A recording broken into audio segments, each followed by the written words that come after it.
a single 2-week window in 1945, the most powerful men in human history started dropping dead, and almost none of them were killed by their enemies. Berlin, April 1945. The Reich that was supposed to last 1,000 years was burning. Soviet artillery shook the earth day and night, and deep beneath the rubble, in a concrete bunker 50 feet underground, the men who had plunged the world into war were making their final choices. In this video, we're covering the fates of the 14 most powerful men in the Third Reich.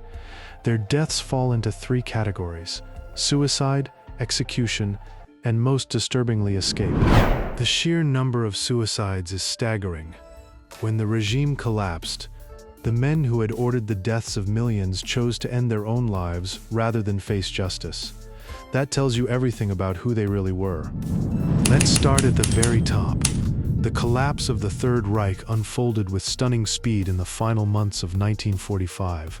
Here's the timeline that frames everything we're about to cover. Adolf Hitler, the man who started it all.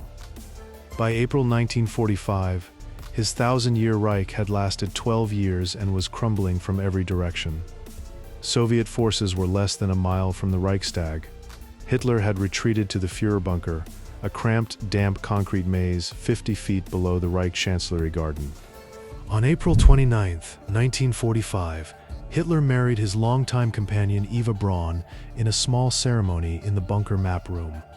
The next morning, April 30, 1945, at approximately 3:30 in the afternoon, a single gunshot rang out.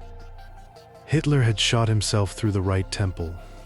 Eva Braun had bitten down on a cyanide capsule. Their bodies were carried upstairs, doused in petrol in the Reich Chancellery Garden, and set alight, per Hitler's explicit instructions. He had seen what happened to Mussolini's body and wanted no such spectacle. For decades, conspiracy theories swirled.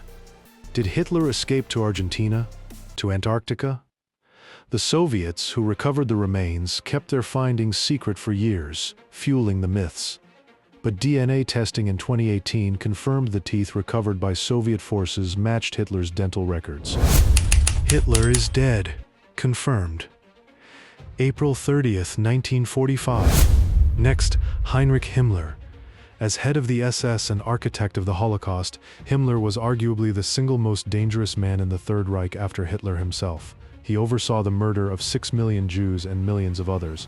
When Germany fell, he disguised himself, shaving his mustache, wearing a private's uniform, and carrying forged papers under the name Heinrich Hitzinger. It didn't work. On May 21st, 1945, British forces stopped him at a checkpoint near Bremervorde.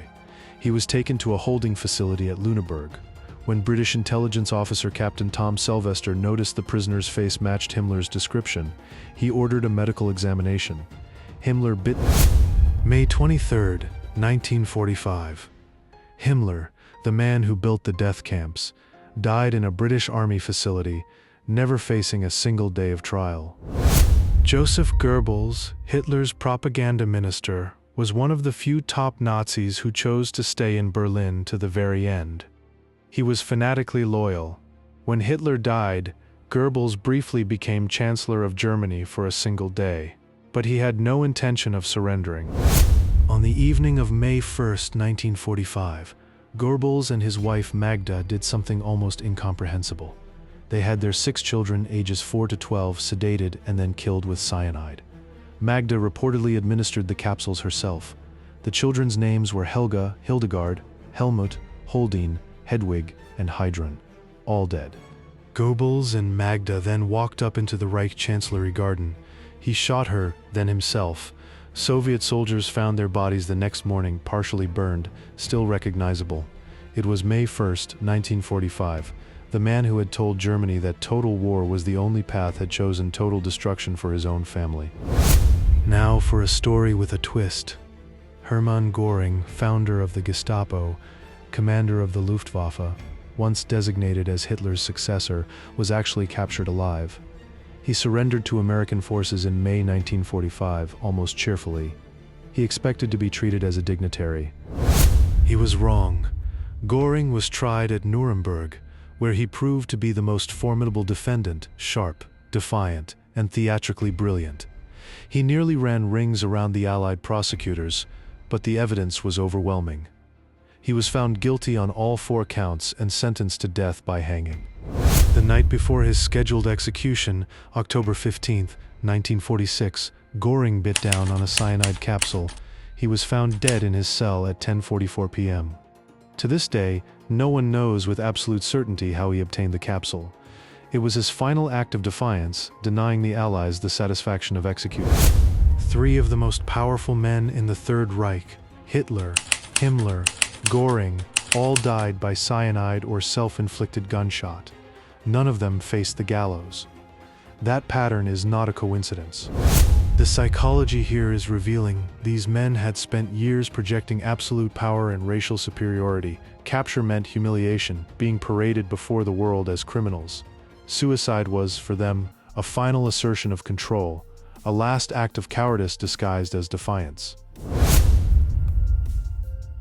The Nuremberg trials began on November 20, 1945.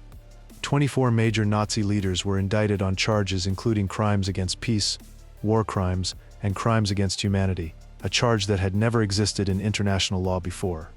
For the first time in history, a nation's leaders were held personally accountable for the acts of their government.